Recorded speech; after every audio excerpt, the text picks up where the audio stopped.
Hello കൂട്ടുകാരെ, ഞാൻ മൺട്രായി നിൽക്കുന്ന ഈ ലോകത്തിലെ മറ്റൊരു വീഡിയോയിലേക്ക് എല്ലാവർക്കും സ്വാഗതം.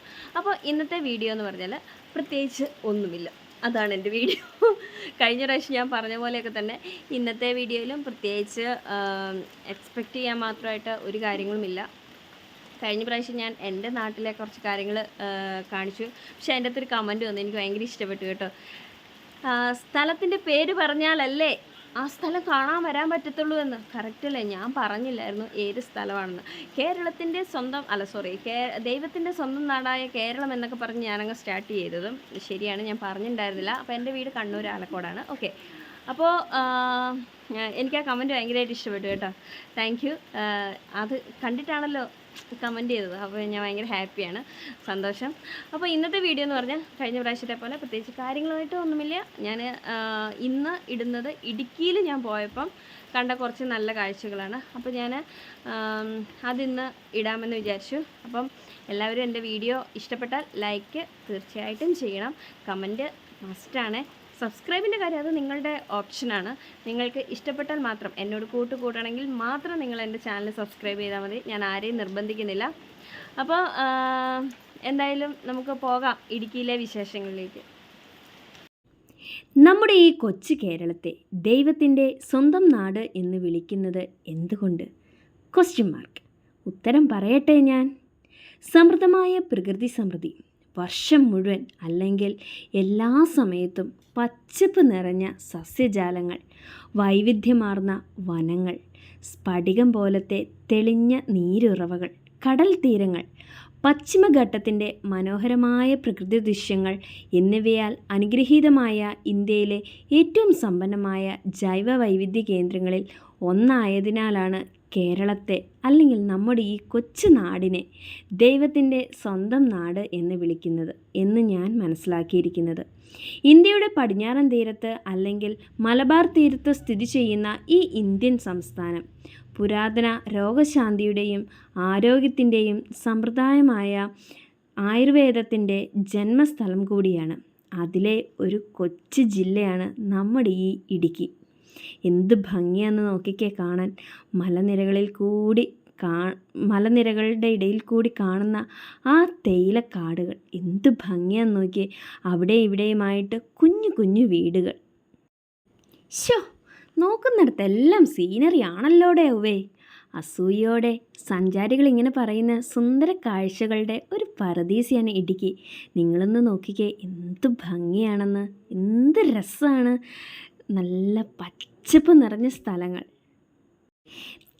തേയിലക്കാടുകളുടെ നടുവിലൂടെയുള്ള ആ ടാറിട്ട റോഡുകൾ വരവരയായിട്ട് ഇങ്ങനെ വരച്ച് വെച്ചിരിക്കുക ആ റോഡ്. എന്നാൽ ആ റോഡ് കാണാനോ എന്ത് ഭംഗിയല്ലേ. ഇതാണ് നമ്മുടെ ഇടുക്കിയുടെ ഭംഗി എന്ന് പറയുന്നത്. ആഴക്കടലിലെ മുത്തുപോലെ കണ്ടു തീർത്തതിനപ്പുറത്തെ വിസ്മയങ്ങൾ ഉള്ളിൽ ഒളിപ്പിച്ചുകൊണ്ട് സഞ്ചാരികളെ മാടി വിളിക്കുകയാണ് ഈ മലനാട്, അല്ലെങ്കിൽ ഈ ഇടുക്കി. ഈ ടാറിട്ട റോഡിലൂടെ കടന്നു പോകുമ്പോൾ മലനിരകളിൽ നിന്ന് ഒഴുകിയെത്തുന്ന തെളിനീരിൽ ഇറങ്ങി കാൽ നനച്ച് മുന്നോട്ടുള്ള യാത്ര എന്ത് സുഖകരമായൊരു അനുഭവമാണെന്നറിയോ. ഈ മലനിരയിലെത്തിയാലോ കാഴ്ചയുടെ വിസ്മയമാണ് ഇവിടം. പച്ച പുതപ്പിച്ച മലനിരകളെ തണുപ്പിച്ച് ഊർന്നിറങ്ങുന്ന കോടമഞ്ഞ്, എന്താ തണുപ്പ്. ഈറൻ പുൽനാമ്പുകളോട് കുശലം ചൊല്ലി കടന്നു പോകുന്ന ശീതക്കാറ്റ്, നല്ല ഭംഗിയാണ്. നോക്കത്താ ദൂരത്ത് പരന്നു കിടക്കുന്ന പുൽമേടുകൾ, ഗർവോടെ തല ഉയർത്തി നിൽക്കുന്ന കാറ്റാടി മരങ്ങൾ, നോക്കുന്നിടത്തെല്ലാം സീനറിയും ഫോട്ടോ ഫ്രെയിമുകളുമാണ്. അതുപോലെയാണ് ഈ ഇടുക്കിയിലെ ഈ മലനിരകൾ. എന്തൊരു വൈബാണെന്നറിയോ. ഇന്നത്തെ ഈ ജനറേഷനെ സംബന്ധിച്ചിടത്തോളം വൈബിൻ്റെ ഒരു ഉറവിടം തന്നെയാണ് ഈ കൊച്ചിടുക്കി.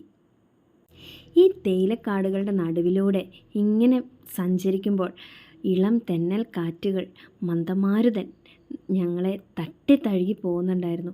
എന്ത് ഭംഗിയാണെന്നറിയോ, എന്ത് സൈലൻ്റായിട്ടുള്ള സ്ഥലമാണെന്നറിയോ. ഈ സ്ഥലങ്ങൾ നല്ല ഭംഗിയാണ്. ഞാൻ എത്ര വിവരിച്ചാലും അത് നമ്മൾ കാണുന്ന അത്രം, അല്ലെങ്കിൽ നമ്മൾ അനുഭവിക്കുന്ന അത്രം എന്തായാലും ഞാൻ എത്ര പറഞ്ഞാലും അത് ശരിയാവുമെന്ന് എനിക്ക് തോന്നുന്നില്ല. അത്ര രസമാണ് നമ്മുടെ ഈ സ്ഥലങ്ങൾ കാണാൻ. ഈ ഞാൻ പോയ ഈ സ്ഥലത്തിൻ്റെ അടുത്താണ് നമ്മുടെ പട്ടുമല ചർച്ച് ഉള്ളത്. ഇടുക്കി ജില്ലയിൽ കോട്ടയം കുമളി റോട്ടിൽ പീരുമേട് ഗ്രാമപഞ്ചായത്തിൽ സ്ഥിതി ചെയ്യുന്ന പ്രശസ്തമായ പരിശുദ്ധ മാതാവിൻ്റെ നാമധേയത്തിലുള്ള ദേവാലയമാണ് പട്ടുമല മാതാ ദേവാലയം. അത് ഞാൻ പോകുന്ന വഴിക്ക് ഞാൻ കണ്ടിട്ടുണ്ടായിരുന്നു. എന്ത് ഭംഗിയാണെന്നറിയോ, തേയിലക്കാടുകളുടെ നടുവിലാണ് ഈ പള്ളി നിൽക്കുന്നത്. ഇത് ഇടുക്കി ജില്ലയിലെ തന്നെ ഒരു തീർത്ഥാടന കേന്ദ്രം കൂടിയാണ്. പറയുകയാണെങ്കിൽ പീരുമേട്ടിൽ നിന്ന് ഏകദേശം ഒരു 8 കിലോമീറ്റർ ദൂരവും തേക്കടി ഭാഗത്തു നിന്ന് ഏകദേശം ഒരു 24 കിലോമീറ്ററും ദൂരത്തായി തേയിലത്തോട്ടങ്ങളുടെ മധ്യത്തിലായി സ്ഥിതി ചെയ്യുന്ന ഈ ദേവാലയം ഒരുപാട് മനുഷ്യർക്ക് ആശ്വാസമേകുന്ന മാതാവിൻ്റെ പള്ളിയാണ് കേട്ടോ. ഇത് ഫ്രാൻസിസ്കൻ ബ്രദേഴ്സിൻ്റെ നിയന്ത്രണത്തിലുള്ള ദേവാലയമാണ്. പഴയ ദേവാലയവും ഇപ്പോഴും അവിടെ സംരക്ഷിക്കപ്പെടുന്നുണ്ട്. മാതാവിൻ്റെ പിറവി തിരുനാളിനോട് അനുബന്ധിച്ച് ആഘോഷിക്കപ്പെടുന്നത് സെപ്റ്റംബർ 8-നാണ് ഈ ദേവാലയത്തിൻ്റെ പ്രധാന പെരുന്നാൾ. കണ്ടോ, ഞാൻ പറഞ്ഞ ആ പട്ടുമല പള്ളി, തേയിലക്കാടുകളുടെ നടുവിലിരിക്കുന്ന ആ പള്ളി എത്ര മനോഹരമാണെന്ന് നോക്കി. ഇവിടുന്ന് തന്നെ കാണുമ്പോൾ എന്ത് രസമാണെന്ന് നോക്കി. ഇതാണ് കേട്ടോ ആ പള്ളി. നല്ല ഭംഗിയാണ്, കണ്ടോ, നല്ല ഭംഗിയില്ലേ.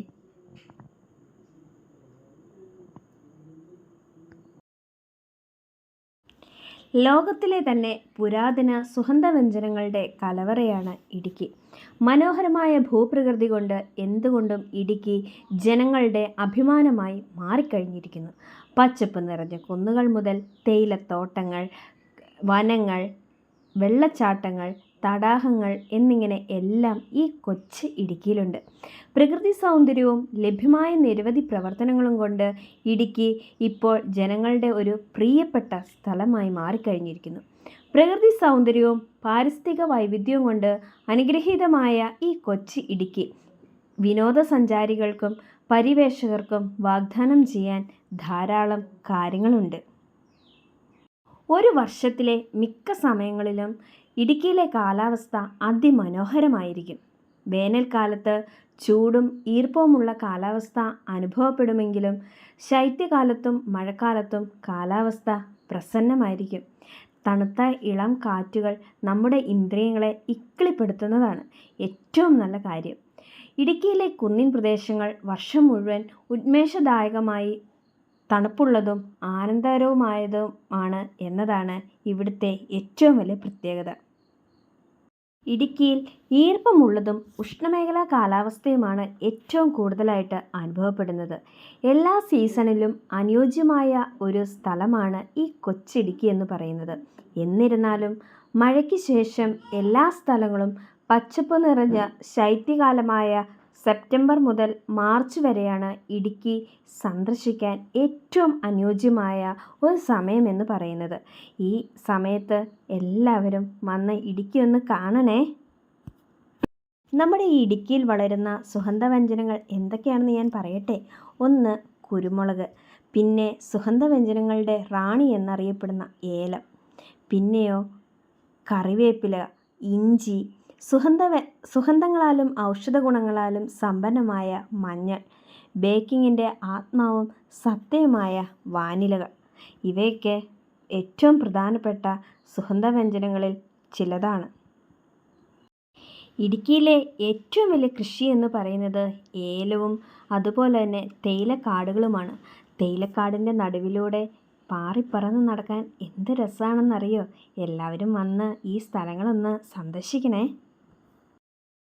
ഇടുക്കിയിൽ സന്ദർശനത്തിന് വരുമ്പോൾ പ്രകൃതി സൗന്ദര്യം തുളുമ്പുന്ന എസ്റ്റേറ്റ് തോട്ടങ്ങളും അതുപോലെ തന്നെ കുരുമുളക്, ഏലം, കറുവപ്പട്ട, അസാധാരണമായ വാനില എന്നിവയെല്ലാം ആസ്വദിക്കാൻ നിങ്ങൾ മറക്കല്ലേ കേട്ടോ.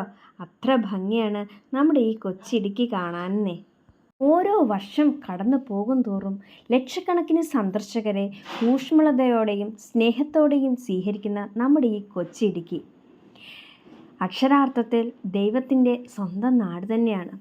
7 കടലുകളും കടന്ന് ആവേശഭരിതരായി സഞ്ചാരികളുടെ ആവശ്യങ്ങൾ നിറവേറ്റുന്നതിലും കാട്ടിലേക്കുള്ള സാഹസിക യാത്രയ്ക്കോ പ്രകൃതിയുടെ മടിത്തട്ടിൽ സമാധാനപരമായ ഒരു വാസത്തിനോ എല്ലാവരുടെയും ഒന്നാം നമ്പർ തിരഞ്ഞെടുപ്പായി നമ്മുടെ ഈ കൊച്ചു ഇടുക്കി മാറിക്കഴിഞ്ഞിരിക്കുന്നു. നിങ്ങൾ എപ്പോഴാണ് ഈ ഇടുക്കിയിലേക്ക് പോകുന്നത്? സൗന്ദര്യത്തിൻ്റെയും അത്ഭുതങ്ങളുടെയും നാടായ ഈ ഇടുക്കിയിലെ ബാക്കി വിശേഷങ്ങളും കൂടി ഒന്ന് കാണണേ. നമുക്ക് കണ്ടിട്ട് വരാം ബാക്കി വിശേഷങ്ങൾ.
അപ്പോൾ എൻ്റെ ഇടുക്കിയിലെ വിശേഷങ്ങൾ എല്ലാവർക്കും ഇഷ്ടപ്പെട്ടു എന്ന് ഞാൻ വിചാരിക്കുന്നു. എൻ്റെ ഈ വീഡിയോ ഇഷ്ടപ്പെട്ടാൽ തീർച്ചയായും ലൈക്ക് ചെയ്യണം, കമൻറ്റ് മസ്റ്റാണ്, സബ്സ്ക്രൈബ് നിങ്ങളുടെ ഓപ്ഷന് ഞാൻ അല്ലെങ്കിൽ നിങ്ങളുടെ ഇഷ്ടത്തിന് ഞാൻ വിട്ടിരിക്കുകയാണ്. അപ്പം എന്തെങ്കിലും സജഷൻസോ കാര്യങ്ങളോ ഉണ്ടെങ്കിൽ പ്ലീസ് ദയവായി എനിക്ക് കമൻറ്റ് ചെയ്യാം. അപ്പം അടുത്ത നല്ലൊരു വീഡിയോ ആയിട്ട് ഞാൻ വണ്ടർ വേൾഡിലൂടെ വരുന്നതായിരിക്കും. അതുവരേക്കും എല്ലാവർക്കും ടാറ്റാ.